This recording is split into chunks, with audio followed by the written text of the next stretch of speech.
दोस्तों नमस्कार, मैं आपका वित्तीय सलाहकार गगन सिंह लखनाठिया। माननीय वित्त मंत्री श्रीमती निर्मला सीतारमण जी ने पिछले कल संसद में बजट पेश किया। लोगों को बहुत सी उम्मीदें थी, कुछ उम्मीदों पे बजट खरा भी उतरा, कुछ उम्मीदों पे खरा नहीं भी उतरा है। मैं पर्सनल फाइनेंस की बात करूँगा। दोस्तों, पहला पॉइंट ये था कि सरकार ने एटीसी पे लिमिट नहीं बढ़ाई। लास्ट टाइम एटीसी पे लिमिट माननीय अरुण जेटली जब वित्त मंत्री थे 2015 में, तब बढ़ाई गई थी। 9 साल हो गए हैं, लेकिन ये लिमिट नहीं बढ़ाई गई। बहुत उम्मीदें थी लोगों को, मैं भी उनमें शामिल हूँ। एटीसी की लिमिट बढ़ेगी, लेकिन नहीं बढ़ी। LIC, EPF, GPF, PPF, NPS और 5 साल से लंबे पीरियड वाली एफडी, सारे एटीसी में आती हैं। बहुत सारे लोग उतना ही सेविंग करते हैं इन इंस्ट्रूमेंट में जितना सरकार को अलो करती है एटीसी के अंडर। लिमिट नहीं बढ़ाई। सरकार नहीं चाहती कि लोग लॉन्ग टर्म में सेविंग करें। सरकार का फोकस है स्पेंडिंग पे। लोग स्पेंडिंग करें, स्पेंडिंग करेंगे तो इंडस्ट्री चलेगी, इंडस्ट्री चलेगी तो रोजगार क्रिएट होंगे, रोजगार सृजन होगा, इकोनॉमी बढ़ेगी। सरकार का ये सोच है। लेकिन लगभग हर एक का ये मानना था कि सरकार को एटीसी की लिमिट बढ़ानी चाहिए थी। दूसरी चीज़, सरकार का पूरा फोकस न्यू टैक्स रिजीम पे है। आपको पता होगा, दो किस्म के टैक्स रिजीम है, ओल्ड टैक्स रिजीम और न्यू टैक्स रिजीम। सरकार ने पिछले साल से default tax regime, new tax regime कर रखी है। ओल्ड टैक्स रिजीम को धीरे धीरे हटाया जा रहा है। जो न्यू टैक्स रिजीम है उसमें भी ये जो सेविंग्स हैं, इन्वेस्टमेंट, छोटे छोटे इन्वेस्टमेंट हैं, इनको सरकार डीमोटिवेट कर रही है। इनको मोटिवेट नहीं कर रही है लोगों को करने के लिए। तीसरी और सबसे इम्पोर्टेंट बात, म्यूचुअल फंड, इक्विटी, प्रॉपर्टी वगैरह वगैरह एसेट्स में इसको long term capital gain tax और short term capital gains tax कहते हैं, रेट बढ़ा दिए गए हैं।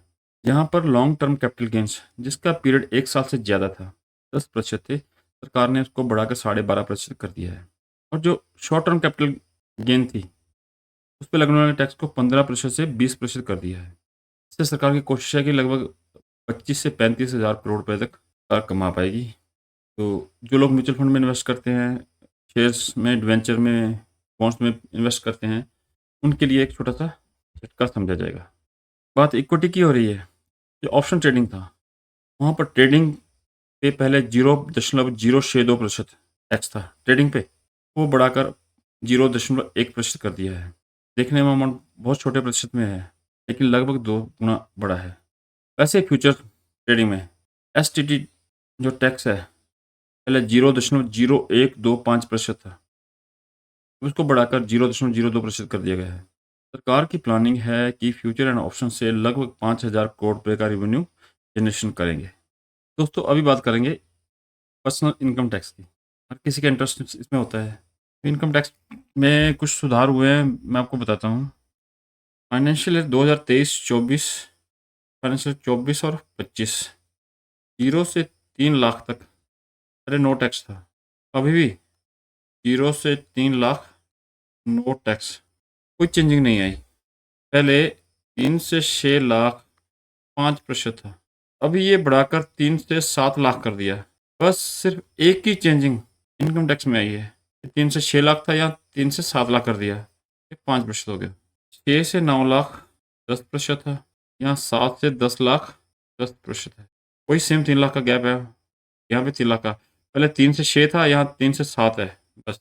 9 से 12 लाख 15%, 10 से 12 लाख 15%, सेम हो गया। 12 लाख दोनों तरफ, ये 12 लाख हो गया, ये कैश होल्ड लिमिट 12 लाख हो गई बराबर।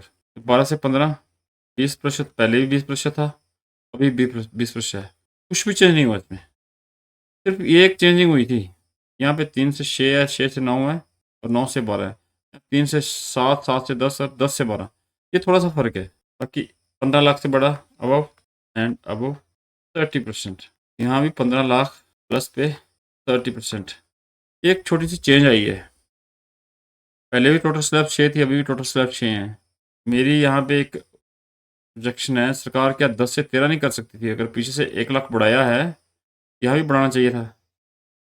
इस ग्रुप से कोई दुश्मनी है क्या? यहाँ से 12 से 16 हो सकता था, कुछ ज़्यादा फर्क नहीं पड़ना था। सरकार है, उन्होंने सोचा होगा, कुछ ना कुछ तो सोचा ही होगा। उसके बाद एक चीज़ होती है स्टैंडर्ड डिडक्शन, जो सैलराइज एम्प्लॉय होते हैं उनके लिए। पहले 50,000 थी, अब बढ़कर 75,000 हुई है। इसके साथ साथ शेष वही हैं जो थे, 4% से लेके 35% तक। दोस्तों ये थी पर्सनल फाइनेंस में बजट की कुछ हाइलाइट्स। अगर कुछ और होगा मेरी समझ में आएगा तो मैं आपको बताऊंगा। मेरी समझ में ज़रूरी पॉइंट्स यही थे देखने वाले। अगर वीडियो पसंद आया होगा तो वीडियो को लाइक करना, शेयर करना। बहुत बहुत धन्यवाद।